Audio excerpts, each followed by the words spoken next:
Welcome back to Dubsy Bricks for another episode of Building Mandalore and Lego. Last week I was working on this building here. Got the Technic structure all in place, ready for the building, which is going to be sitting out the side. But the more I've looked at this building over the last few days, the more I've been thinking that I don't like how this building is coming on. And the problem I think with it is I don't like having the dark bluish grey on the outside. I think it's going to look much better having the light bluish grey on the outside, the dark bluish grey on the inside. So the reverse of what I was going to do on here. Now on my mini mock that I made, I had the dark bluish grey round for whatever reason. I ordered a load of the dark bluish grey bricks in for that. However, I do think it is wrong. I think it'd be much better off going this way round, which I think is the same way round as Solid Brick Studios did his mock. With the images that I looked at, I saw numerous different buildings, and some had it looking darker on the outside, and then the inside was lighter, and some were the other way around. Luckily, I've got a lot of light bluish grey bricks, so I think by changing over, and if I'm going to do so, now is the time to do it. I hope I'm going much further through the build that way. So I'm going to dismantle just the side walls on this, which won't take that long to do, and then I can rebuild it up using the light bluish grey. One other thing I want to work on is the door down the bottom there. When I look again at the images, there are bits like teeth at the bottom of the door, and it would be nice to integrate those into it as well if I can, so I might have a little bit of a play with that as well. Anyway, without further ado, let's move this over to the table and let's get building. And the build is coming on really quickly. Changing it over to the light bluish grey certainly feels like it's the right thing to do. And although it's yet more time wasted in the Lego room, redoing something I've already done, it is, I think, the right decision. One other good thing is now that I'm changing it all, I've been able to remove the section just there, which has enabled me to get the door off. And I'm able to put more details to the door. So I've moved the plates down by 2 studs, which has enabled me to put a row of the snot bricks there, and then that's going to enable me to have the teeth effect on there. So I'll put some slopes on top of that, so that's all good.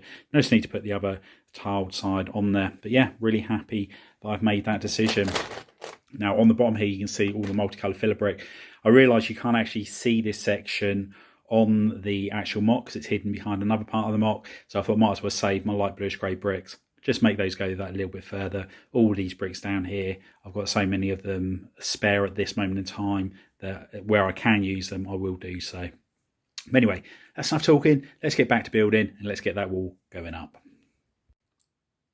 I'm just in the middle of doing the colour swap, as you can see here. Light bluish grey is coming on nicely, and I'm putting the dark bluish grey patterning on the wall here. Again, it's going to be different to how it was before, but one thing I'm going to experiment with is seeing if I can make it step back on the dark bluish grey by half a stud. Just think it might give it a little bit more depth and character to the wall there. So get some jumper plates out and see how easy it's going to be to do that little detail. And here is the back of the building. The support beams coming up and all coming along really nicely, making this so much stronger now. On here, I've got a Technic beam which is connected to the bricks below and the plates below, and that's making that a lot stronger. And once I've done the same on this side, this won't be going anywhere. I put the Technic beams on the inside here, as I mentioned last time, and that's going to stop the plates from popping off and it's snapping if any pressure does get put on it. I do need to be a little bit more careful here. This is 10 bricks high, whereas the bit behind is only 9 bricks and 2 plates. I'm a plate too high on here, so I just need to be a little bit more careful. What I don't want to do is, if I put another 10 bricks here, all of a sudden we're 1 plate higher, and it would probably take me a while to realise that I had made that problem. Get further up, and then there's a lot of rework to do. So this back bit here has taken an absolute age. So this is where we've got the dark bluish grey line, which sticks in by half a brick. And as you can see, I've had to put a lot of support behind it so that if I touch on the inside, from the outside, sorry, it doesn't all collapse in. And because it's offset by a jumper plate, I've had to put support beams on jumper plates, and it has just proved to be quite time consuming. But I'm also trying to use up parts which I know that I've got plenty of, as I'm trying to make the bricks go as far as possible, because this is absolutely swallowing the bricks up. I thought I had more than enough light bluish grey bricks to do this building, and I reckon I'm only going to get probably 2/3 of it done if I'm lucky. But anyway, let's carry on building and we'll check back in once we've made a little bit more progress. And progress is being made, and it's starting to get taller and taller. So far now, I've actually managed to do the first walkway, which is going to be coming out and helping to support the building that's going to be just suspended there. I decided to build another little building coming out here, and you'll be able to get access to this from some stairs from that front room there. As you can see, I've stepped the wall back, so I'm going to be able to have a front that's just going to slide in there and be able to remove it, so I can put minifigs in there and do some little storytelling details. So the next floor will be here, so it's going to be quite a tall room within there. Yeah, really happy with how it's coming along. This has taken an absolute age. It was so fragile, but a lot of support beams behind it now, so hopefully that's going to solve the problem with that. And as you can see, there's some snot bricks on the walls there, and that's just to add a few more details.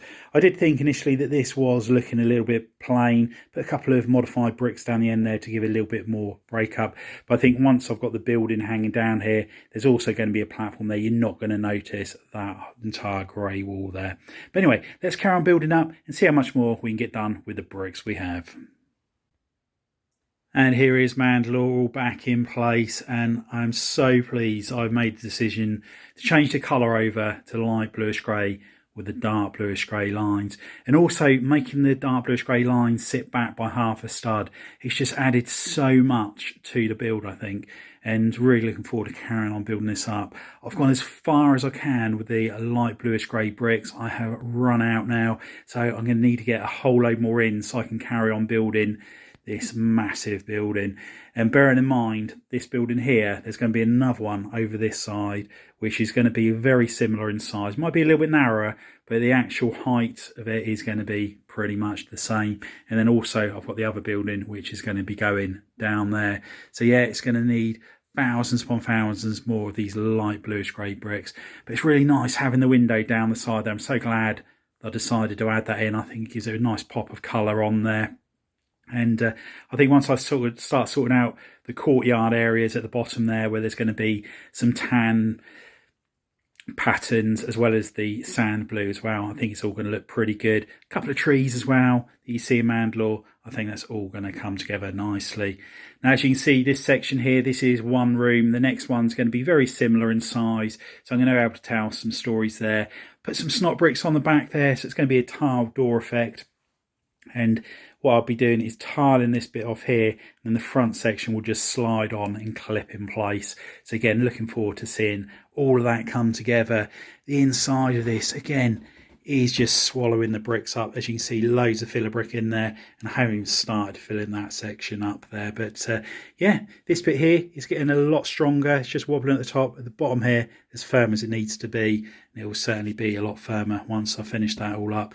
And again, this bit, this was probably the most frustrating part of the build so far. The amount of times that fell apart was ridiculous, but got there eventually. But yeah, really happy with how this is all coming together. Anyway, that's all we've got time for. Hope you've enjoyed the update. If you have, please remember to give us a big thumbs up. If you haven't already done so, please consider subscribing to the channel and hit the notification bell so you don't miss any future content on the channel. And if you know anybody else that you think would be interested in building Mandalore or building Gotham, please share the channel with them. Anyway, thanks for popping on by, and I'll see you next time. Bye for now.